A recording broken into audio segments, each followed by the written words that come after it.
KCB pensioners കൂട്ടായ്മ 5ാം സംസ്ഥാന പ്രതിനിധി സമ്മേളനം ഓഗസ്റ്റ് 18-ന് കോഴിക്കോട്ട് നടക്കും. വൈദ്യുതി വകുപ്പ് മന്ത്രി സണ്ണി ജോസഫ് ഉദ്ഘാടനം ചെയ്യും. സംഘടനയുടെ പുതിയ സോഫ്റ്റ്വെയർ പ്രകാശനം ചെയ്യും.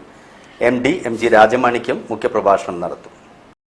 വ്യത്യസ്ത മേഖലകളിൽ ജോലി ചെയ്ത എല്ലാ വിഭാഗം ആളുകളുടെയും ഉൾക്കൊള്ളുന്ന തികച്ചും രാഷ്ട്രീയത്തിനും മറ്റ് വിഭാഗീയ ചിന്താഗതികൾക്കും അതീതമായിക്കൊണ്ട് ഒരു സ്വതന്ത്രമായ പെൻഷനേഴ്സിന്റെ സുരക്ഷയ്ക്കും പെൻഷൻ നിലനിർത്തുക എന്ന ലക്ഷ്യത്തോടുകൂടിയും പെൻഷനേഴ്സിന്റെ ക്ഷേമത്തിനു വേണ്ടിയും പ്രവർത്തിക്കുന്ന ഒരു സംഘടനയാണ് പെൻഷനേഴ്സ് കൂട്ടായ്മ. അതിന്റെ 5ാം പ്രതിനിധി സമ്മേളനമാണ് നടക്കുന്നത്. സംസ്ഥാനത്തിന്റെ വിവിധ ഭാഗങ്ങളിൽ നിന്നും 1000 പ്രതിനിധികൾ പങ്കെടുക്കുന്ന സമ്മേളനം വൈദ്യുതി മേഖല അഭിമുഖീകരിക്കുന്ന വിവിധ വിഷയങ്ങൾ ചർച്ച ചെയ്ത് നിർദ്ദേശങ്ങളും പ്രമേയങ്ങളും സർക്കാരിനും KCB മാനേജ്മെന്റിനും സമർപ്പിക്കുമെന്നും ഭാരവാഹികൾ പറഞ്ഞു.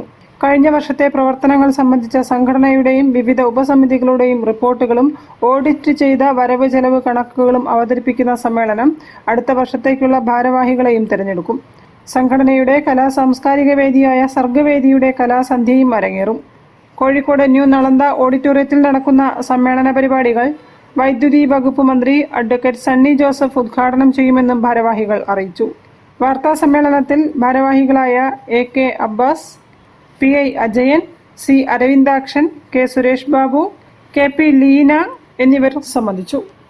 News bureau, Kozhikode. ജില്ലാ വാർത്തകളിൽ മറ്റൊരു ഇടവേള കൂടി.